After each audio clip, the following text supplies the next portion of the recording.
नमस्कार दोस्तों, मैं हूं नीलम सिंह। आप देख रहे हैं नेताजी .live। जैसा कि आप जानते हैं, हमारे चैनल के माध्यम से हमारी ये कोशिश होती है कि हम आप तक आपके पसंदीदा नेताओं के दिए गए वक्तव्य और भाषण को आप तक पहुंचाएं, वो भी असंपादित। आइए आज की इस कड़ी में देखते हैं मीडिया के माध्यम से भारतीय जनता पार्टी के प्रदेश प्रवक्ता केदारनाथ गुप्ता ने कहा, भूपेश बघेल मैं और मेरा की राजनीति कर रहे हैं। उन्हें पहले से ही पता था कि वे चुनाव हार रहे हैं, इसलिए उन्होंने पहले ही कह दिया था कि मैं चुनाव नहीं लड़ूंगा क्योंकि जनता उन्हें नकार देगी। लेकिन पार्टी ने उन्हें जबरदस्ती राजनांदगांव से प्रत्याशी बनाया है। आज उन्हीं के कार्यकर्ता उनका सरेआम मंच पर विरोध कर रहे हैं और जिसने विरोध किया उसको पार्टी से निष्कासित कर दिया गया है। पत्रकार साथियों, मेरे मित्र भाई अमित चिमनानी जी, हमारे साथी भाई विकास मरकाम जी, आज की प्रेस ब्रीफ में पुनः मैं आप सभी पत्रकार बंधुओं का स्वागत, वंदन और अभिनंदन करता हूं। छत्तीसगढ़ प्रदेश में जब से कांग्रेस की सरकार एक बार सत्ता में अभी 18 में आई, तब से अगर किसी राजनेता का नाम सबसे ज़्यादा चर्चा में है तो वो है माननीय भूपेश बघेल जी, जो स्व के भाव से पीड़ित हैं, मैं और मेरा, अर्थात स्व का भाव। जबकि राजनीति के क्षेत्र में बहुजन हिताय सर्वजन हिताय सर्वजन सुखाय का सिद्धांत लागू होता है, पर भूपेश बघेल जी ने सदैव स्व, मैं और मेरा के सिद्धांत पर राजनीति की। जब वो सत्ता में रहे तो मैं और मेरा इस भाव से उन्होंने छत्तीसगढ़ महतारी की धन संपदा को लूटा। तानाशाही रवैये से अधिकारियों को दबाव में लाकर और अपराध को फूलने फलने दिया, चाहे वो महादेव सट्टा ऐप हो, चाहे कोल स्कैम हो, सब मैं और मेरा स्व के भाव से था। और आज अनेक नेता और अनेक अधिकारी कुछ जेल पे हैं और कुछ बेल पे है। ये स्व के भाव से था। जब वो सत्ता में थे तो कांग्रेस पार्टी का इतना नुकसान किया कि स्व के भाव ने कांग्रेस पार्टी की सत्ता छीन ली। आज विपक्ष में है तो भाव मरा नहीं, स्व का भाव जिंदा है, मैं और मेरा जिंदा है। पार्टी से कोई लेना देना नहीं है, कांग्रेस पार्टी से उनको अब ये स्पष्ट हो चुका है उनकी करनी से। जब उन्होंने यहाँ पर लोकसभा चुनाव का अवसर शुरू हो रहा था तब कहा कि मैं चुनाव नहीं लड़ूंगा, बाकी लोग लड़ेंगे। उनको स्पष्ट रूप से दिखाई दे रहा था कि छत्तीसगढ़ की जनता उनके भाव को समझ चुकी है, वो अपने लिए राजनीति करते हैं, इसलिए वो तैयार नहीं थे। जब पार्टी ने जबरदस्ती की तो उन्हें मालूम था कि रायपुर से तो बुरी तरह हारेंगे। दुर्ग के तरफ उनकी आंख गई, पर वहां पर हमारे मजबूत प्रत्याशी को देख फिर वह पार्टी ने जबरदस्ती की तो वो राजनांदगांव भाग खड़े हुए। राजनांदगांव जाने के बाद उनको अपनी हार स्पष्ट रूप से दिखाई दे रही है, क्योंकि वहां के कार्यकर्ता माननीय कांग्रेस पार्टी के, मैं कहूँगा दिग्गज कार्यकर्ता अरुण सिसोदिया, जिन्होंने मंच से ही कहा, वैष्णव ने मन से ही कहा, सुरेंद्र वैष्णव ने, कि आपको अब फुर्सत मिली है। इतने दिनों बाद जब सत्ता में थे किसी कार्यकर्ता का काम नहीं किया, सार्वजनिक रूप से कहा तो भूपेश बघेल जी की चूल्हे हिल गई। उसके बाद उन्हें पार्टी से निकाला जाए, प्रत्याशी बदला जाए, अनेक नेताओं ने ये चीजें उठाई, क्योंकि सबको पता चल गया कि भूपेश जी अपने लिए राजनीति करते हैं, छत्तीसगढ़ की महतारी और कांग्रेस पार्टी के लिए नहीं। अब लगातार ये मांग उठ रही है कि भूपेश बघेल जी का टिकट कैंसिल करे, भूपेश जी को पार्टी से निकाले, और भूपेश जी देख रहे हैं कि उनकी हार सुनिश्चित है तो अपनी हार को बदलने के लिए और फिर देश के संविधान में, देश के नियम में त्रुटियां बता रहे हैं। जब ईवीएम से उनकी सरकार 2018 में बनी तो पहुंच गया राज्यपाल जी के यहाँ, मैं ईश्वर की शपथ लेता हूं, और अब ईवीएम खराब नजर आने लगा। हिमाचल में बड़ा अच्छा लगा इनको ईवीएम, राजस्थान में पिछली बार सरकार बनी तो ईवीएम अच्छा था इनका, कर्नाटक में सरकार बनी तो ईवीएम अच्छा था, 2004 से 2014 मनमोहन सिंह की सरकार बनी तो ईवीएम अच्छा था। क्या मनमोहन सिंह को इनसे कम अनुभव था जो उन्होंने बैलेट चालू नहीं किया?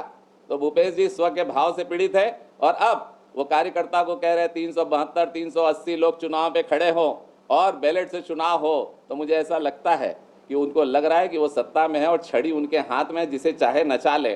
पर भूपेश जी, अब छड़ी जनता के हाथ में है, और एक हार तो आपको सत्ता से हटा चुकी, दूसरी हार के लिए तैयार हो जाए। संविधान का मजाक उड़ा रहे।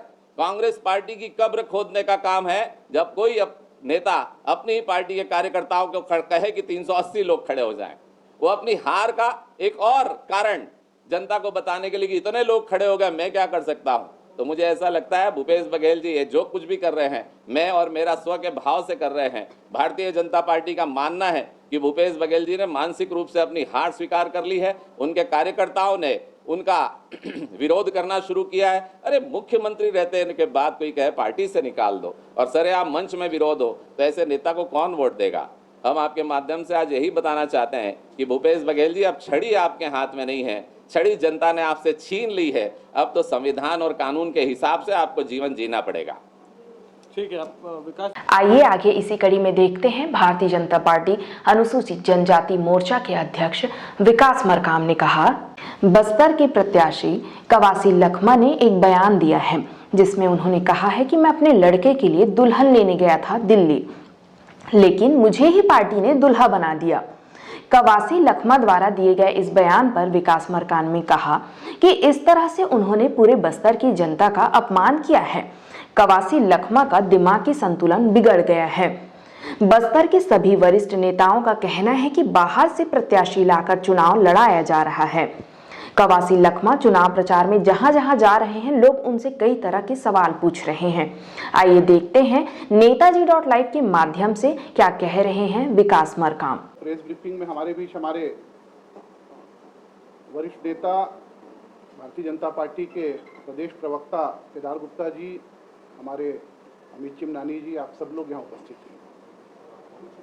अभी कल कवासी लखमा जो कि बस्तर के कांग्रेस के प्रत्याशी हैं, उन्होंने बयान दिया कि मैं अपने बेटे के लिए दुल्हन मांगने गया था और पार्टी ने मुझे ही दूल्हा बना दिया।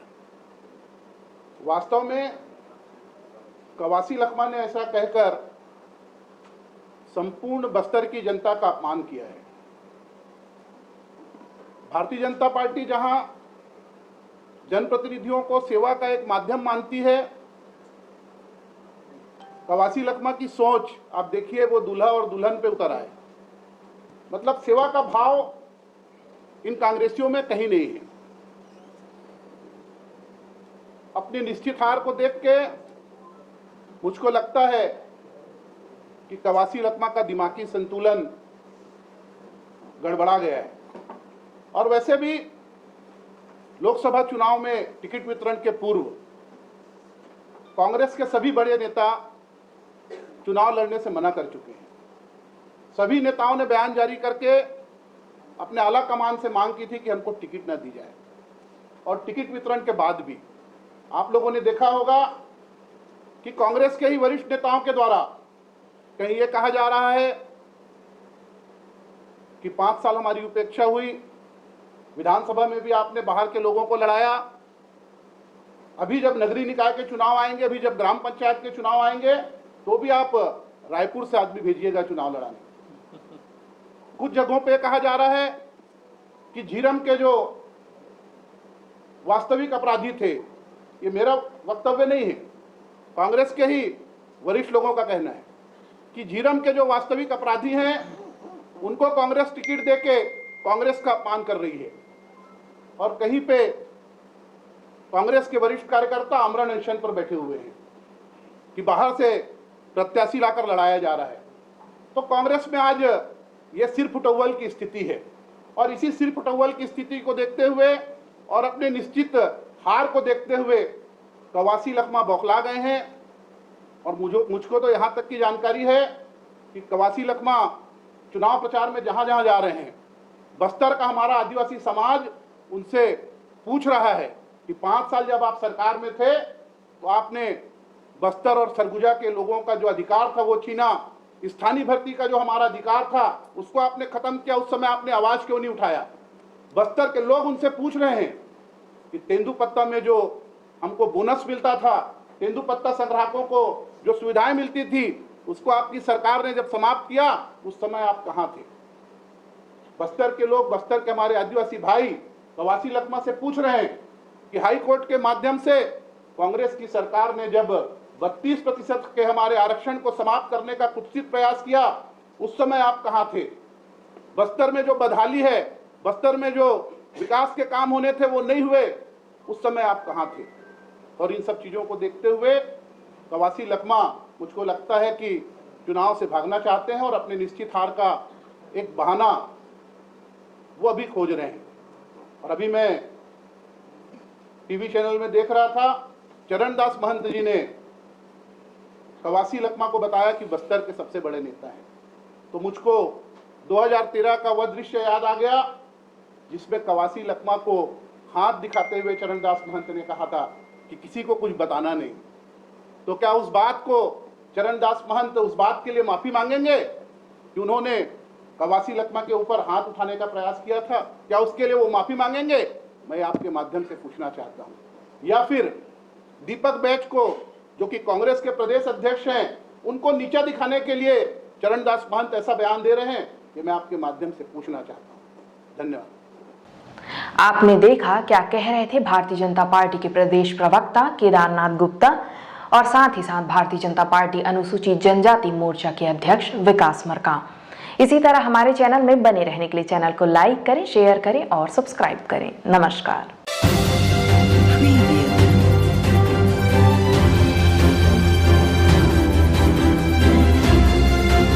नेताजी.live के प्रायोजक है Satyadeep diagnostic and clinic, Supela, Bhilai.